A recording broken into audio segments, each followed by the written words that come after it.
Mustang Sally, I guess you better slow that Mustang down. What's going on, guys? Briar Rabbit here with the absolute latest in Xur news. And I mean that literally because I'm so late. I woke up late. Let's go see what Xur's got. Have a little fun with Xur. Hey, Xur, how's it going, buddy? What do you got? Are you going to troll us this week? That's what I really want to know. No troll. I was honestly expecting a troll by Bungie this week. I expected to see Truth here. I expected to see the Ophidian aspects here. Shinobu's Vow here. And Titans, I don't know, maybe Immolation Fist possibly? All right, let's go over what he's actually got. The Eternal Warrior has been a pass ever since it was introduced. Unless you absolutely want every exotic in the game, this is a hard pass. Main perk here is Resolute. Gain Unstoppable for Fist of Havoc. Here's the thing. If you're going to use an exotic, if you're going to use an exotic armor slot, don't you want to have an active perk on there that is usable for more than just like 1 second out of every PvP match? I mean, how many times do you Titan Smash during a PvP match, or even during like a raid or a strike? Just not that often, right? Maybe twice during a PvP match with a total time used that this thing would be useful of about 1 to 2 seconds, where you could be throwing out multiple grenades or flying through the air. You could have exotics that are actually useful like constantly. That's why I don't like exotics like this that are only used like during your super. Your super is already pretty super, so you don't really need to augment it that much. Certainly using an exotic to do so. I don't know. There's just better stuff out there. If you want to run Unstoppable, I guess that's fine. I'd be running Shoulder Charge if I were you. But that's just me, even though Shoulder Charge is kind of busted right now. But, whatever. We got a 92% roll on this. So that's increased intellect and increased strength. Not too bad. 92% is pretty high. Hands-on, heavy lifting, and is infusion working right now with the Hungering Blade nerf? That's something worth checking into. I should probably know that. That's a good question. So, yeah, unless you're absolutely dedicated to getting every exotic in the game, the Eternal Warrior is a hard pass. Next up for the Blade Dancers, we've got an old favorite that kind of fell out of favor, the Lucky Raspberry. Main perk here is Make Your Luck. Arc Bolt Grenade chains further, spawn with full grenade energy.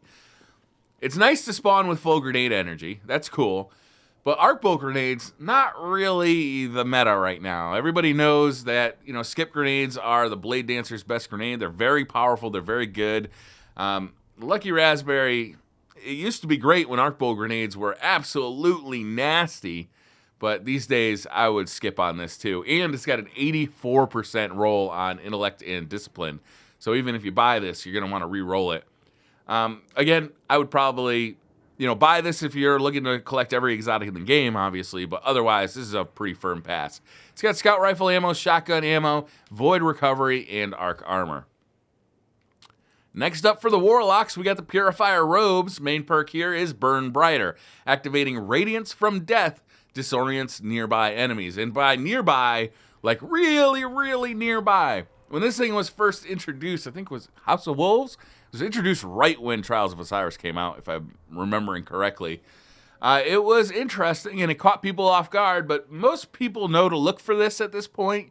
You may catch 1 or 2 people off guard during a Trials of Osiris run, but for the most part, it just doesn't come in handy that often. It's definitely not a PvE exotic, so I would pass on this too. It's a 92% roll, just like the last one. So increased intellect, increased discipline. But yeah, I mean, on occasion you might catch somebody off guard, but for the most part, and even if you do catch them off guard, if they're standing there with a shotgun just protecting your body, knowing that you're a self-res warlock, they can kind of blind fire that shotgun and kill you a lot of the time anyway. So it's just not that useful. I'd kind of skip that one. Not a real exciting week for Xur, huh? Void Burn defense, solar armor. Yeah, this is a pass. Sniper. Oh, we get special ammo and heavy ammo. That's nice that you get special ammo, so you can, if you want to use, I don't know, say a sidearm with a trespasser even. That's nice that you get special ammo for it. That's cool. All right, next up, the weapon of the week is Hard Light. Main perk. Where's the main perk? Volatile Light.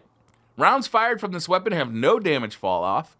over-penetrate targets, and ricochet off hard surfaces. This is a fun gun. If you don't have one of these, it's a fun gun. It's not great gun. It's fun, though. In PvE, it can make a pretty spectacular light show. No, it's not going to be the most effective thing for raids or nightfalls, but if you're just running strikes and goofing around with friends, you know, hard light is cool. In PvP, it did get a small buff to its critical multiplier, I think up from, it was 1.25, I think it's up to 1.3. So it's not a huge buff, and it's not enough of a buff to really make auto rifles relevant, in my opinion. Yes, you can have success with hard light in the Crucible, for sure. The problem with auto rifles in general is that they're effective at the same range that hand cannons are, but hand cannons are better. And that's a problem for auto rifles. So even if you're perfect with all your shots, if you're up against a hand cannon user who's perfect against all their shots, he's going to beat you every time. So you're basically, to win a gunfight, you're relying on the hand cannon user to miss. And that's not a position I want to put myself in PvP. If I'm goofing around in PvP, it is fun gun. It is fun to try and bounce your rounds off of walls and try and damage people. It can cause a bit of panic, but there's certainly better weapons and even better exotics to use in PvP and in raids and in nightfalls. But yeah, I mean, I'd still buy it because it is fun. The other perks on this are accurized ballistics, CQB ballistics, aggressive ballistics, quick draw, fitted stock, glass half full, spray, and play. Next up for curios, we got the plasma drive and the emerald coil. If you want to upgrade your blue rare sparrow to legendary status and change the color of its contrail, you can go ahead and do it with that. Heavy ammo synth, you can buy 3 of them for 1 strange coin. You can buy 10 of them for 3 strange coins. You can buy 3 coins for 7 strange coins. And glass needles for a whole bunch of shit. And then we've got Mozolite and exotic shards. So, not the most exciting Xur week, I'm not going to lie. You know what would be cool, though? Is Destiny 2. I bet there'll be a lot of fun stuff to get in Destiny 2.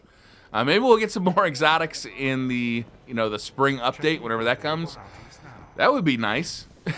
We'll see about that. There's definitely a couple they could do right off the bat. That crazy-ass looking rocket launcher that we've seen in Data Mind and the fusion rifle from Year 1 that escapes me right now. That'd be fun. So, maybe in the spring update we'll get a little something new. But that's going to do it, guys. Thank you very much for watching. Hit that like button if you liked the video. Hit subscribe if you're new to the channel. And I will see you guys next time.